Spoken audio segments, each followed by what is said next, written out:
Ni con inteligencia artificial.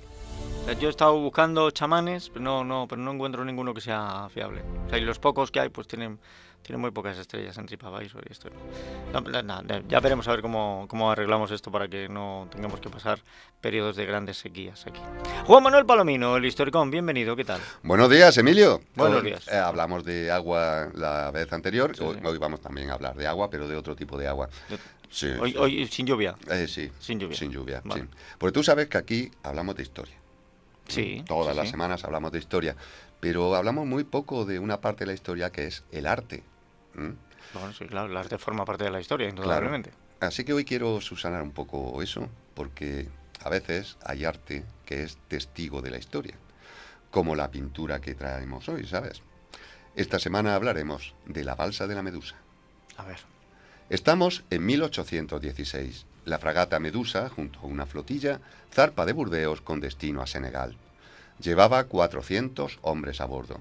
Su misión era recuperar las antiguas posesiones francesas de África que los ingleses acababan de devolver a Francia tras la derrota de Napoleón.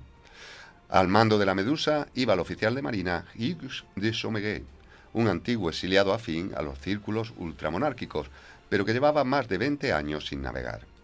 En el curso de la expedición, el capitán cometió muchos errores. De entrada, se alejó de los demás navíos e hizo la ruta en solitario, e ignorando los consejos de los oficiales de a bordo más experimentados, se equivocó al leer los mapas y cuando se encontraba a la altura de Mauritania se introdujo en una zona de aguas poco profundas. La quilla empezó a rozar el fondo de arena y el barco embarrancó el 2 de julio. Al principio los tripulantes intentaron reflotarlo, pero entonces se desencadenó una violenta tormenta que dañó el navío irreparablemente. Todos comprendieron que había que abandonar el buque y alcanzar la costa africana. El salvamento de la tripulación se hizo en circunstancias de máxima confusión. El capitán y los oficiales se subieron a los botes, mientras que 147 personas se apiñaron en una balsa improvisada. En principio la balsa debía ser remolcada por los botes hasta la costa, pero el capitán, al verse lastrado por su peso, decidió soltar las amarras y abandonar la balsa y sus ocupantes a su suerte.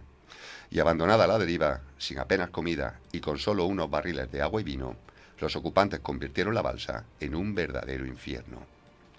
Primero fue una lucha por el espacio, porque los bordes se hundían en el agua y todos querían situarse en el centro. Si en la primera noche 20 personas murieron entre peleas y suicidios, en la segunda se desató una auténtica batalla en la que los que iban armados mataron a 65 de sus compañeros. Al mismo tiempo el hambre y la sed hacían estragos. Tras agotar la carga de vino que llevaban, ya que la del agua había caído al mar, debieron beber agua salada y hasta su propia orina. En cuanto a la comida, disponían de una sola caja de galletas que se acabó el primer día. Al tercer día empezaron a comerse los correajes de cuero y los sombreros.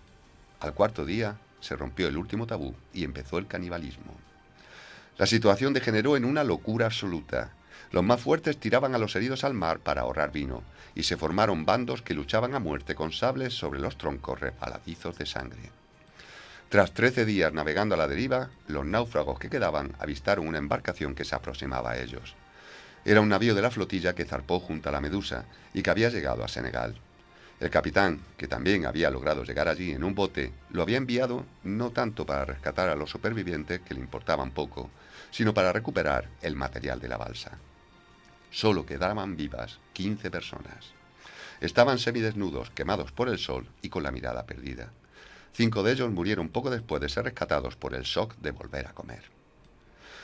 El gobierno francés intentó tapar el escándalo para proteger al capitán, pero el cirujano de la balsa filtró la historia a la prensa. Francia y el mundo se horrorizaron.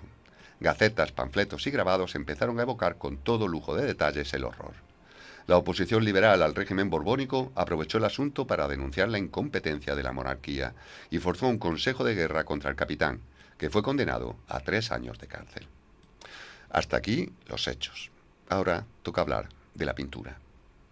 En este clima de indignación, el pintor Theodore Géricault quedó tan obsesionado con la historia que decidió pintarla. El pintor se propuso hacer una obra realista, se reunió con los supervivientes, construyó una réplica de la balsa en su estudio e incluso trajo cadáveres de la morgue para pintar el color de la muerte. En el taller reinaba una fetidez atroz. Elegir la escena era de sus preocupaciones centrales. Al principio pensó en representar las escenas de canibalismo, pero al final optó por el instante en el que los supervivientes divisan a lo lejos el barco salvador. Como curiosidad, a Géricault se le daba mal pintar pies. Por eso, todos los cuerpos, incluso los que están desnudos, van con calcetines. El lienzo se expuso en el Salón de París, que se inauguró el 25 de agosto de 1819, y la obra causó furor. Las opiniones se dividieron según la tendencia política. Los conservadores señalaron supuestos errores artísticos. Los liberales, en cambio, vieron en la pintura la condena del nuevo régimen y de su desidia. Si alguna vez tienen la oportunidad de verla en el Louvre, párense un momento a contemplarla, sabiendo que están viendo una representación del horror más absoluto. Dicen que el arte imita la vida y la vida al arte, pero no olvidemos que también, a veces, da testimonio de la crueldad humana. Afortunadamente también nos hace mejores, y en eso es lo que tenemos que centrarnos.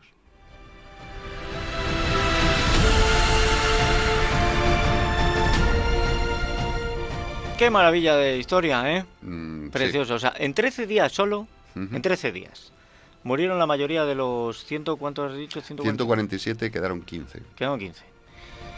Y además pasaron al canibalismo Ujú. en 13 días. Sí, sí. Iban un poco predispuestos quizá a devorarse. O sea, la cosa era Bueno, ya sabes que cuando el hambre aprieta no se respeta nada, Ya, ¿no? pero 13 días.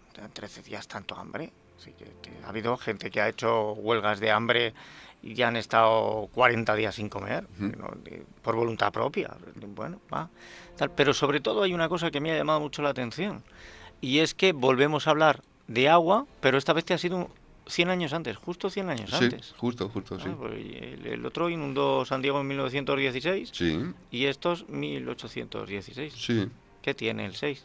¿Nos estás queriendo decir algo? No, que yo sepa, No, no. es que ahora Pero por si estamos... acaso compres lotería. Vale.